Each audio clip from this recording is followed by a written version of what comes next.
ન્યૂઝમાં આપનું સ્વાગત છે। સમાચારમાં વાત કરીએ તો વડોદરાના વારસિયા પોલીસ સ્ટેશન હદમાં ચાલતા દેશી દારૂના અડ્ડાઓ બાબતે અનેક ચર્ચાઓએ જોર પકડ્યું। વારસિયા પોલીસ સ્ટેશન હદ વિસ્તારમાં હજી પણ દેશી દારૂના અડ્ડાઓ ધમધમી રહ્યા છે।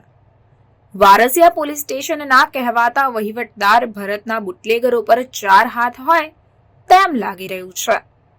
ઇન્ડિયા પ્લસ ન્યૂઝના અહેવાલ છતાં પોલીસના ડર વગર ખુલ્લેઆમ ચાલતા દેશી ઝેરી દારૂના અડ્ડાઓ જોવા મળી રહ્યા છે।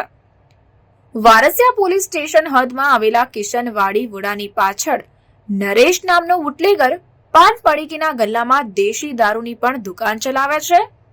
કોના આશીર્વાદથી? પાન પડીકીમાં તો ઝેર હોય જ છે, પરંતુ ગુજરાતમાં દારૂબંધી છે, છતાં આ તો દેશી ઝેરી દારૂનું પણ મોટા પાયે વેચાણ કરી રહ્યો છે। કોની મહેરબાનીથી? તે ખૂબ મોટો સવાલ છે। કિશનવાડી વિસ્તારમાં નરેશ નામનો બુટલેગર બિંદાસ પોલીસના ડર વગર જાહેરમાં લોકોને દેશી દારૂ વેચી રહ્યો છે। કેમ? તે પોલીસને દેખાતું નથી? જાહેરમાં તો 18 વર્ષથી નાના બાળકો પાન પડીકી વેચી શકતા નથી, તો પછી નરેશ નામનો બુટલેગર નાના બાળકોની સામે દારૂનો મોટો વેપલો કરે છે। તે કેટલું યોગ્ય કહેવાય? દારૂ વેચવાના અને સ્થળ પર દારૂ પીવડાવવાના રોજના દ્રશ્યો જોઈ બાળકો પર કેવી અસર પડશે તે પોલીસ અને બુટલેગર નરેશને વિચારવા જેવી વાત છે।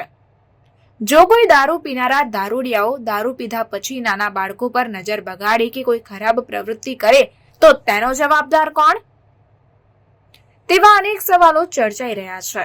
ત્યારે હવે જોવાનું એ રહ્યું કે પોલીસ દ્વારા વારસિયા પોલીસ સ્ટેશન હદ વિસ્તારમાં દારૂના બુટલેગરો પર અંકુશ લાવવામાં આવશે કે પછી આંખ આડા કાન કરીને બધું જ ચાલવા દેવામાં આવશે? તે તો હવે આવનાર સમય જ બતાવશે।